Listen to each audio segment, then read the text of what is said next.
Sa ngalan ng Ama at ng Anak at ng Espiritu Santo. Panginoon, isugo mo ang iyong Espiritu at pagpanibaguhin mo ang muka ng aming mundo. Ang ebanghelyo sa araw na ito ay mula kay San Lucas, Kapitulo 11, versikulo 42 hanggang 46. At dito si Jesus ay ipinahayag ang mabibigat at malalakas na salita laban sa mga Pariseyo. Sinabi niya, kahabag-habag kayong mga Pariseyo, nagbibigay kayo ng 10 bahagi o 10 ng yerba buena, ruda at iba pang halamang panimpla sa pagkain.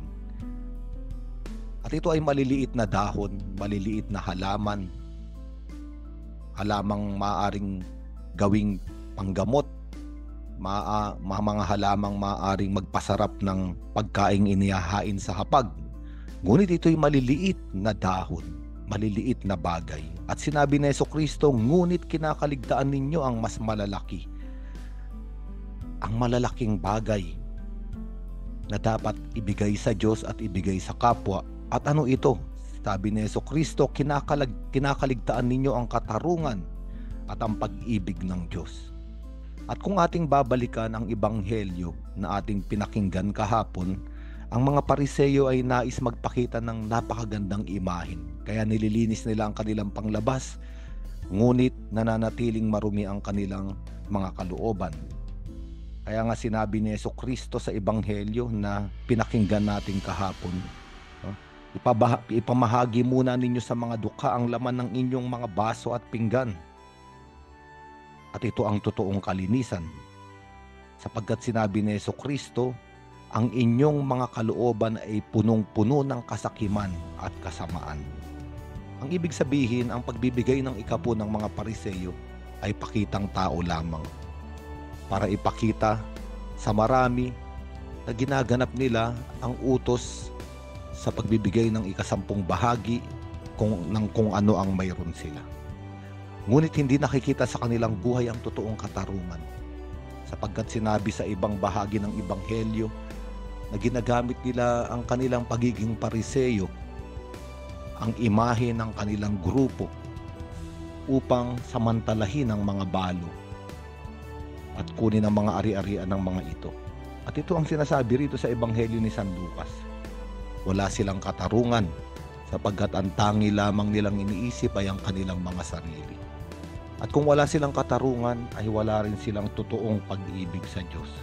Sapagkat kung hindi nila iniibig ang kanilang kapwa, dahil ang minamahal lamang nila ay ang kanilang sarili, ay wala rin silang pag-ibig sa Diyos. Sapagkat ang pag-ibig sa kapwa ay muka ng pag-ibig ng tao sa Diyos. Kaya nga sinabi ni Jesucristo, kahabag-habag kayong mga Pariseyo, dahil isa lamang ang gusto ninyo, na maupo sa mga upuang pandangal sa mga sinagoga, at kayo ay pagpugayan ng mga tao sa palengke. Kahabag-habag kayo, sapagkat para kayong mga libingang walang tanda, kaya't tinutuntungan ng mga tao kayo nang hindi nila namamalayan. Para sa mga Hudyo, ang libingan, sapagkat ito ay lugar ng mga patay, ay marumi. Kaya ito ay iniiwasan nila. Ngunit sinabi rito ni Jesucristo sa ebanghelyo, kayo mga parang libingan, ngunit hindi ninyo sinasabing libingan kayo. Ang ibig sabihin, ang buhay ninyo ay isang buhay na patay. Patay dahil punong-puno ng kasamaan at kasalanan. At hindi alam ng mga taong sumusunod sa inyong mga pagtuturo na sila ay narurumihan. At paano ba ituturing na patay ang mga Pariseyo? Sapagkat ang mga taong palaging gustong maging una, mga taong gustong laging pagpugayan, kilalanin ang katotohanan, ito yung mga taong buhay, pisikal, pero patay ang espiritu at kaluluwa, patay ang kalooban, kaya araw-araw ay namamalimos ng buhay. At naroon din ang mga tagapagturo ng batas, at sinabi nila kay Jesucristo, kami ay nasasaktan din sa mga sinasabi ninyo. na para bang kami ay kinukutya ninyo, sabi nila kay Jesus. Ngunit sabi ni Jesus, kahabag-habag din kayo mga dalubhasa sa kautusan, sapagkat pinagpapasan ninyo ng mabibigat na dalahin ng mga tao. Ngunit ni daliri ayaw ninyong igalaw upang matulungan sila. Ang mga kautusan ng Diyos, kung lalagumin, ay dalawa lamang. Ito ay ang pag-ibig sa Diyos at pag-ibig sa kapwa. Ang ibig sabihin, ang puso ng lahat ng kautusan ng Diyos, ang esensya ng lahat ng utos ng Diyos ay pag-ibig. At ang pag-ibig ay hindi mabigat. Ang pag-ibig ay magaang. Ngunit itong mga dalubhasa sa batas, ang itinuturo nila ay batas lamang at nawawala ang pag-ibig ng Diyos. Kaya ito ay bumibigat. Ang mga tao ay nagpupunyaging sumunod. Ngunit sumusunod sila para lamang sumunod sa isang obligasyon. Hindi sila sumusunod sa kautusan dahil naranasan nila ang pag-ibig ng Diyos. Ang tamang pagsunod sa kautusan ng Diyos ay isang taong sumusunod sa utos ng Diyos sapagkat iniibig niya ang Diyos dahil naranasan niya sa kanyang buhay ang pagmamahal ng Diyos. Sa araw na ito, kinakausap tayo ng Panginoon na alisin sa ating buhay ang libadura ng mga Pariseyo. Na totoong makita natin ang kahalagahan ng pag-ibig ng Diyos. Totoo na dapat natin gawin ang mga bagay.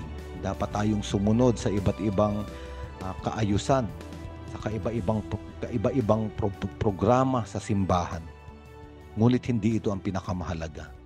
Ang pinakamahalaga ay pag-ibig sa Diyos at pag-ibig sa ating kapwa. Huwag nating hayaan na tayo'y maging katulad ng mga Pariseyo, buhay na buhay kung titignan ng mundo, ngunit patay naman ang kaluluwa, parang mga libingang marumi at nagpaparumi sa iba. Kaya ngayong araw na ito, humingi tayo ng karanasan ng pag-ibig ng Diyos upang ang buhay ng Diyos ay tanggapin natin at pumasok sa ating mga kalooban.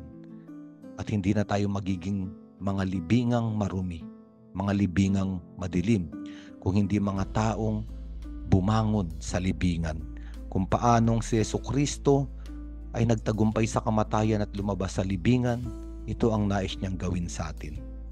Umalis sa pagiging Pariseyo, lumabas sa libingan ng kasamaan at kasakiman, at maging mga tagasunod ng ating Panginoon. Sa ngalan ng Ama at ng Anak at ng Espiritu Santo.